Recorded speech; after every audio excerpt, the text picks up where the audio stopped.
Hello दोस्तों, स्वागत है आपका एक नए वीडियो में जिसमें बात करने वाले हैं coast guard 2023 batch special Navik D B G D Yantrik full mock test. Mock test number होने वाला है 3। 2 मॉक टेस्ट अगर आपने नहीं देखा है तो प्लेलिस्ट मैंने बना दिया है। साइंस का अलग से, मतलब कि सामान्य विज्ञान जिसका अलग से प्लेलिस्ट बना है, उसमें भी 3 मॉक टेस्ट हो चुके हैं और ये इंग्लिश का मॉक टेस्ट नंबर 3 करने वाले हैं। इंग्लिश का ही है, अब की बार कोस्ट गार्ड पार्ट करने वाले। जितना कराया जाए उतना कर ले और ईजी क्वेश्चन दे के ये ना समझे कि ये ईजी करा रहे हैं, ऐसा बिल्कुल भी नहीं है। सारे क्वेश्चन इंपॉर्टेंट है और आपका जो ये चल रहा है प्रैक्टिस सेट, मतलब कि बेसिक टू एडवांस चलेगा। ओके, शुरू में आपको कुछ आसान लगेंगे, जैसे कि इंग्लिश साइंस में कुछ बच्चे बोल रहे थे कि आसान है, बट अभी इसे फर्स्ट मॉक टेस्ट उन्होंने दिया था आसान लगा, लेकिन सेकंड थर्ड में उन लोगों को पता लग गया कि क्या लेवल है। ओके, तो इसी तरीके से इंग्लिश का भी लेवल बढ़ता चला जाएगा। तो फोकस करना है एंड डटे रहना, मतलब कि छोड़ के नहीं भागना है, स्किप नहीं करना है। अगर सच में सिलेक्शन लेना है तो अगर जाना ही कोस्ट गार्ड में, चाहे वो जीडी आपने फॉर्म भरा या फिर डीबी का भरा, यांत्रिक, सभी के लिए सेक्शन 1 का मॉक टेस्ट इंपॉर्टेंट है। अभ्यास पेपर सेट स्पेशली भारतीय तटरक्षक बल मतलब कोस्ट गार्ड के लिए ही है। इसमें 35 पेपर हमने डिज़ाइन किया है, इसमें रखा गया है और उसके बाद आपका सपोर्ट रहा तो एक दिन में 2-2 मॉक टेस्ट लगा दिया जाएगा। ओके, तो चलिए वीडियो को लाइक कर दीजिए और सच में ही सपना है कोस्ट गार्ड में जाना, चैनल को सब्सक्राइब कीजिए, बेल आइकन के बटन को प्रेस कीजिए ताकि जो भी अपडेट है सबसे पहले आप तक पहुंच जाए। जिसको बैच से ज्वाइन होना है, डिस्क्रिप्शन में व्हाट्सअप नंबर देखा है, वहाँ पे जरूर मैसेज कर लीजिएगा कि बैच में ज्वाइन करना। बाकी सारा डिटेल्स वहीं पे प्रोवाइड करा दिया जाएगा। टेलीग्राम जरूर जुड़ जाएगा, सारा अपडेट वगैरह वहीं पे मिलते रहता है। तो चलिए क्वेश्चन स्टार्ट करते हैं। ये मॉक टेस्ट नंबर मतलब कि अभ्यास पेपर सेट 3 होने वाला है। 60 मार्क्स का होता है, आपको पता है। 45 मिनट आपके पास टाइम होता है। सेक्शन 1 में 60 क्वेश्चन 45 मिनट और आपका 60 नंबर का होता है। निगेटिव मार्किंग नहीं रहता है, ये ध्यान में रखना है, ये आपके लिए प्लस पॉइंट है। ओके, तो चलिए स्टार्ट करते हैं अंग्रेजी सेशन और मतलब कि फर्स्ट सेशन से। ओके, तो फर्स्ट क्वेश्चन से स्टार्ट करेंगे। यहाँ पे इंग्लिश का 15 क्वेश्चन आता है, आपको पता होगा। तो चलिए स्टार्ट करते हैं। आइडेंटिफाई द इनकरेक्ट पार्ट, इसमें कौन सा इनकरेक्ट है, गलत पार्ट है, वो आपको डिस्कस करना है। द मैन हु, यहाँ पे they thought to be a gentleman turn out to be a rough. Okay, तो इसमें कौन सा पार्ट सही है, कौन सा गलत है, वो आपको बताना है। राइट, ओके, तो चलिए फटाफट बताइए इस कौन से पार्ट में आपका गलती है। ओके, देखते हैं सबसे पहले कौन बताता है। जल्दी से बताइए, जल्दी से बताइए, सबसे पहले कौन बताता है। मैं आपको बता दूं, जो आपका गलत है इसमें पार्ट जो गलत है वो आपका ए पार्ट में ही गलती है। ओके, और ए पार्ट में क्यों गलती है मैं आपको बताता हूँ क्यों गलती है। ओके ओके, तो मैं आपको बता दूं, देखिए यहाँ पे दिया the man who they thought to be a gentleman turn out to be a rough. इसमें क्या होता है, जब भी आपका हु कब यूज़ किया जाता है, who should be replace by whom, मतलब कि हु को यहाँ पे क्या करना, यहाँ पे आंसर तो हुम होगा।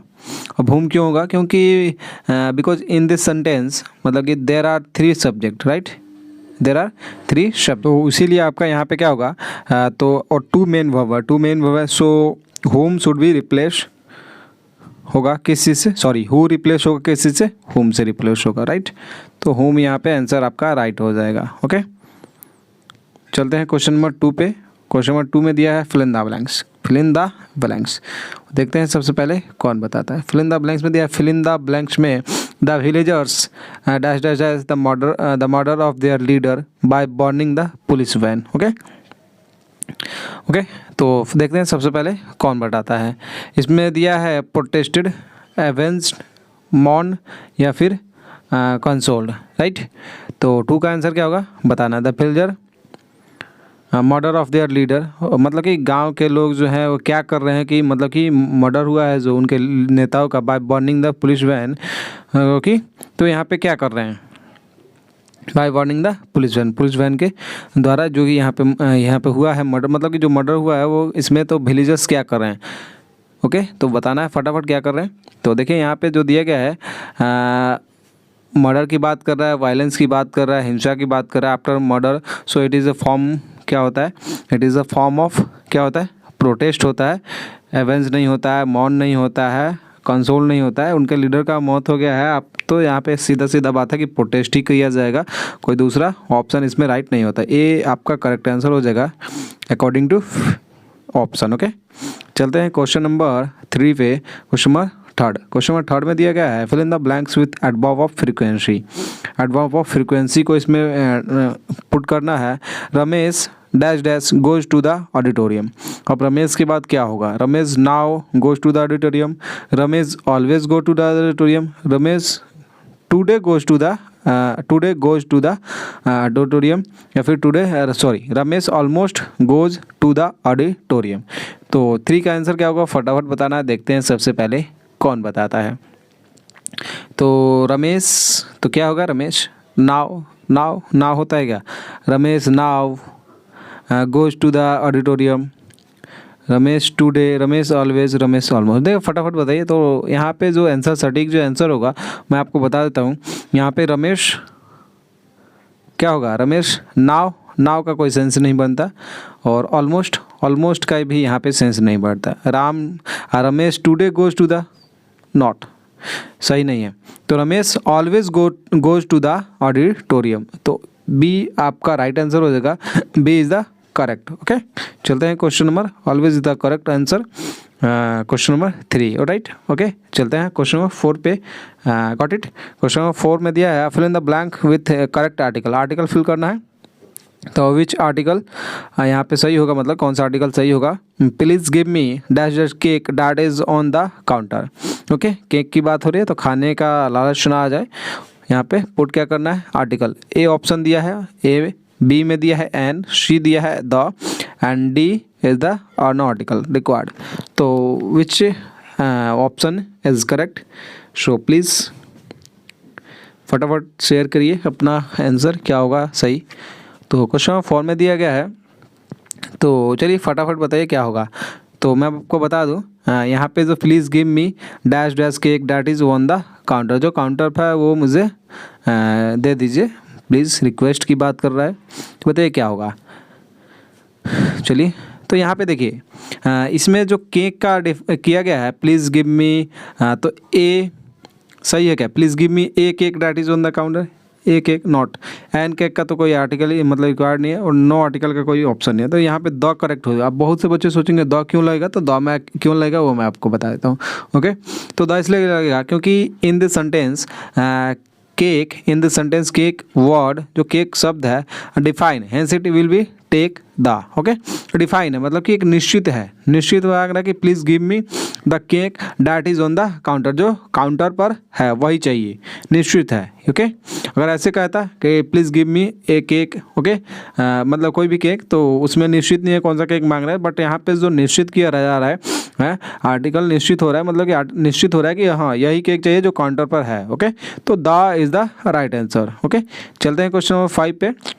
क्वेश्चन 5 पे चलते हैं। क्वेश्चन 5 दिया है आइडेंटिफाई द बेस्ट रिप्लेसमेंट। अब यहाँ पे रिप्लेसमेंट करके क्या फिल करना है, देखिए यहाँ पे you will be late if you do not leave now. Okay, you will be late if you do not leave now, right. तो फटाफट बताइए कि इस जगह पे आपका क्या आंसर होगा। यहाँ पे जो आंसर दिया है you will be late if you do not leave now. Okay, option दिया है did not leave, option B दिया है लेफ्ट, ऑप्शन सी दिया है विल नॉट लीव, ऑप्शन दिया है नो इम्प्रूवमेंट। तो देखते हैं सबसे पहले कौन बताता है 5 का आंसर। तो जो आपको बता दूँ मैं, बहुत सारे बच्चे टिक करेंगे विल है तो विल, ये विल भी है तो बिल तो होगा नहीं। ओके, और यहाँ पे डिड का कोई सेंस बनता नहीं है तो ये होगा नहीं। अब बच गया ए, बी होगा या फिर डी होगा, राइट। तो B, we will be late if you let leave now, not भाई साहब, इफ़ यू लेट का तो कोई सेंस बनता नहीं है, राइट। तो डी आपका राइट हो जाएगा, मतलब कि जो आंसर आपका जो दिया गया है वो करेक्ट आंसर है, कोई भी इसमें चेंजमेंट नहीं होगा, ये बिल्कुल भी करेक्ट है, मतलब बिल्कुल करेक्ट। ओके, गलत नहीं है उसमें। चलते हैं क्वेश्चन नंबर 6 पे। क्वेश्चन नंबर 6 दिया गया है choose one word from the choice. अब इसमें से वन वर्ड आपको चूज करना है, one who keeps the bird. Important है, आया भी है एग्जाम में, नेवी के और कोस्ट गार्ड के भी एग्जाम में आ चुका है। Okay, one who keep the bird. Option A दिया है सेरी, कल्टेव और पिसेरी, हिस्ट्री या एवियरी। बहुत ही आसान ऑप्शन दिया है, बट एक ऑप्शन और भी मैं जोड़ दूं, एक होता है एपियरी।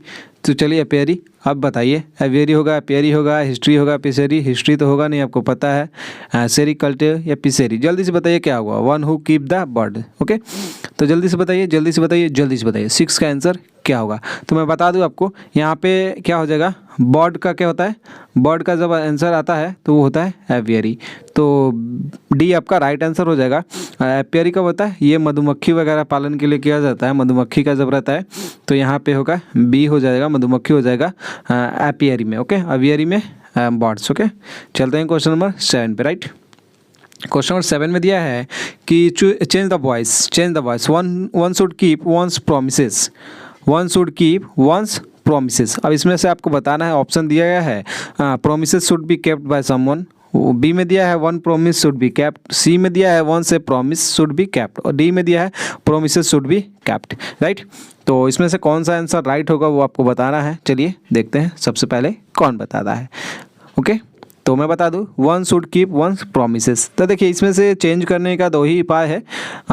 सिंपल तरीके से वॉइस अगर बनाया जाए तो सब्जेक्ट का ऑब्जेक्ट, ऑब्जेक्ट का सब्जेक्ट किया जाता है। राइट, तो यहाँ पे देखिए, मान लीजिए सब्जेक्ट है तो ये ऑब्जेक्ट है फिक्स, और इस ऑब्जेक्ट को हम बनाएंगे सब्जेक्ट। राइट, तो प्रोमिसेस, प्रोमिसेस, तो एक गलत और बी गलत और सी गलत। राइट, अब बच गया आपका ए और D. Promises should be kept, promises should be kept bye, यहाँ तक शुड बी केप्ट दिया गया है, should be kept, should be kept, should be kept, यहाँ तक सही है, और वहाँ पे दिया है केप्ट तक सही है दोनों में। अब देखना बाई समवन होगा या फिर खाली केप्ट तक रुक जाएगा। तो one should keep once promises, तो देख रहे हैं यहाँ पे सीधा सीधा अगर थोड़ा सा भी माइंड को यूज़ कीजिएगा, थोड़ा सा भी माइंड यूज़ कीजिएगा तो यहाँ पे जो आपका आंसर राइट हो जाएगा, प्रोमिसेस शुड बी केप्ट, क्या हो जाएगा, प्रोमिसेस शुड बी केप्ट। अब बहुत से बच्चे यहाँ पे टिक क्या करेंगे, बाय समवन, बट ये यहाँ पे गलती हो जाएगा, यहाँ पे आपका राइट आंसर हो जाएगा डी। इंपॉर्टेंट है, आप इसे नोट कर लीजिएगा। ओके, चलते हैं क्वेश्चन नंबर 8 पे। क्वेश्चन नंबर 8 जो दिया गया है, क्वेश्चन नंबर 8 दिया है identify the antonym of the given word. Right, तो वसीफरश दिया है, वसीफरश का क्या होगा। ओके, तो वसीफरश ऑप्शन ए में दिया है। हाँ, कहीं को समझ में ना आ रहा हो तो मैं फिर से लिख दूँ, VOCIFEROUS। राइट, तो इसका आपको बताना है एंटोनिम, सिनोनिम्स में नहीं बताना, antonym. Option A the laudable, quiet, dangerous, powerful. तो वसीफरश का आंसर क्या होगा बताइए, देखते हैं सबसे पहले कौन बताता है। तो आपको बता दूं मैं, वसीफरश का एंटोनिम क्या होता है, क्या होता है। सारे ऑप्शन इजी हैं, सबका पता है, वसीफरश का नहीं पता होगा। तो इसका एंटोनिम क्या हो जाएगा, क्या हो जाएगा, जल्दी से बताइए। लाउडेबल। राइट, नहीं भाई साहब, लाउडेबल नहीं होगा, इसका आंसर हो जाएगा quite. Option B is the right answer. चलते हैं क्वेश्चन नंबर 9 पे। क्वेश्चन नंबर 9 में दिया गया है identify the synonym of the given word. Venerate का दिया गया है। राइट, वेनरेट सुना होगा आपने, और ये वर्ड तो मैंने करा भी रखा है, वेनरेट। ओके, ऑप्शन ए में दिया है रिजेक्ट, रिमूव, लव, रिस्पेक्ट। क्या होगा, वेनरेट का मतलब क्या होता है, इसका सिनोनिम्स बताना है, ध्यान रखना, ये सिनोनिम बताना है। सिनोनिम का मतलब क्या होता है, सेम मीनिंग। ओके, तो आपको बताना है, देखते हैं कौन बताता है 9 का आंसर। ओके, तो मैं बता दूं, वेनरेट एक होता है वेनरेशन, वेनरेशन TION लग जाता है, वेनरेशन होता है, एक वेनरेट है, वही है, सेम है। ओके, तो इसका आंसर हो जाएगा, वेनरेशन का मतलब होता है रिस्पेक्ट। राइट, क्या होता है, रिस्पेक्ट। तो ये आपको ध्यान में रखना होगा, इंपॉर्टेंट क्वेश्चन है। रिस्पेक्ट होता है सिनोनिम्स।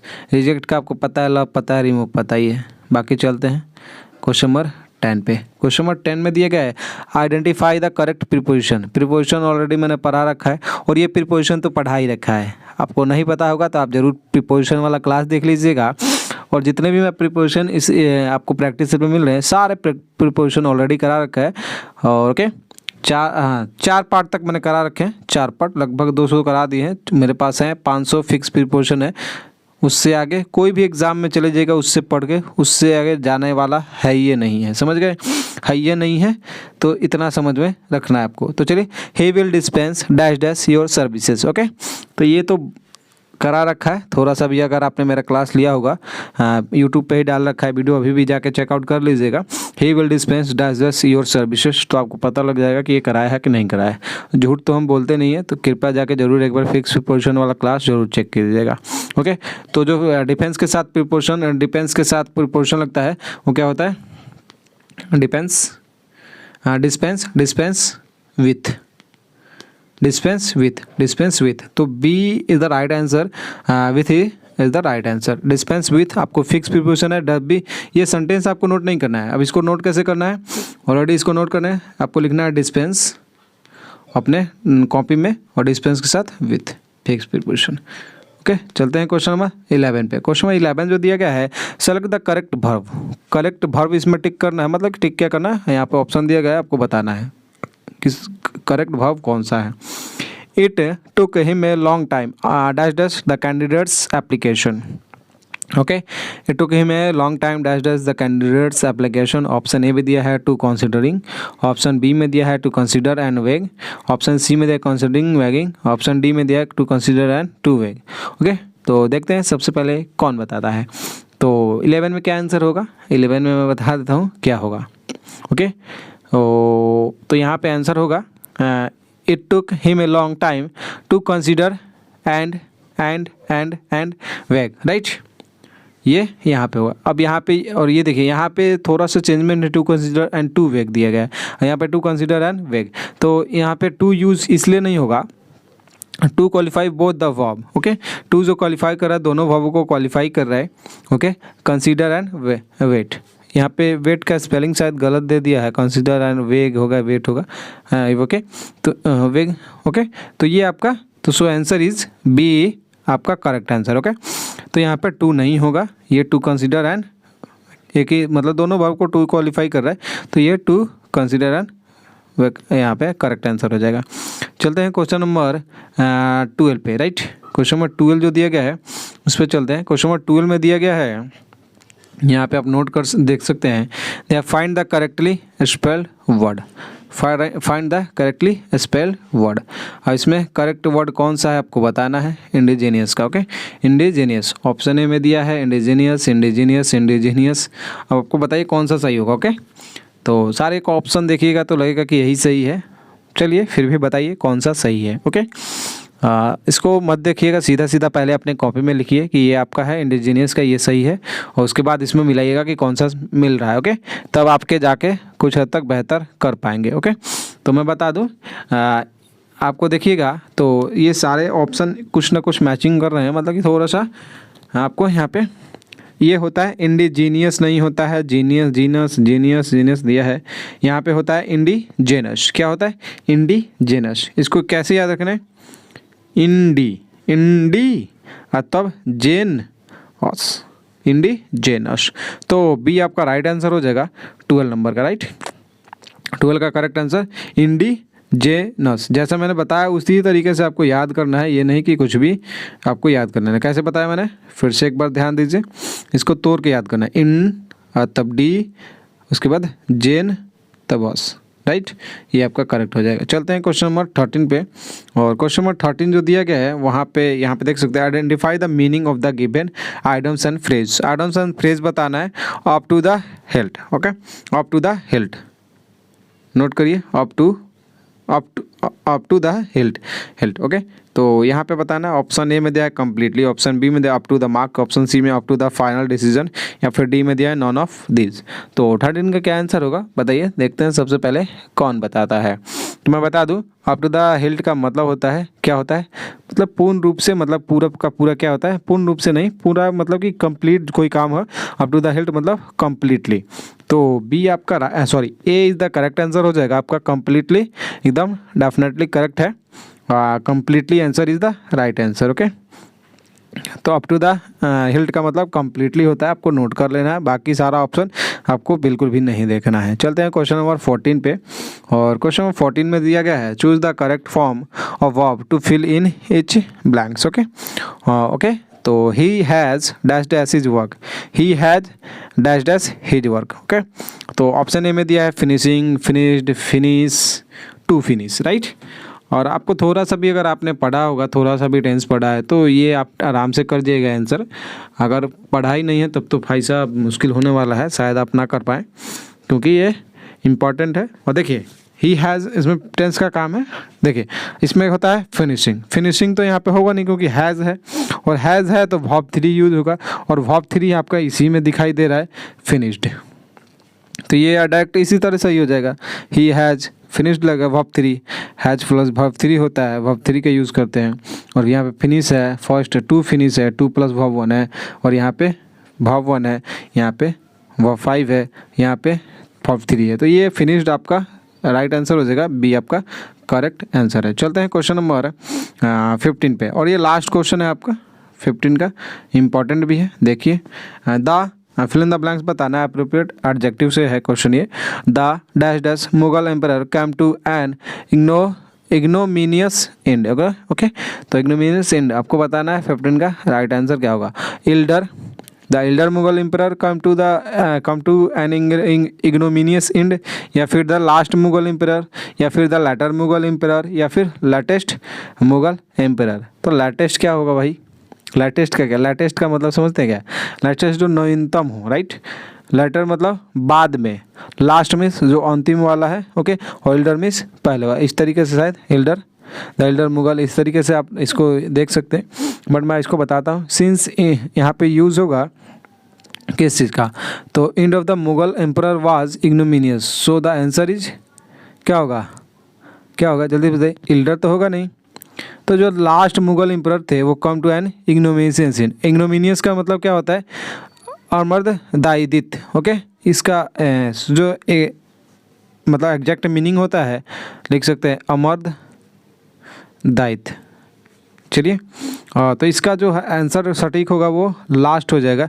जो लास्ट मुगल एम्परर थे वो कम टू एन इग्नोमिनियस, आपका क्या होगा? इग्नोमिनियस एंड।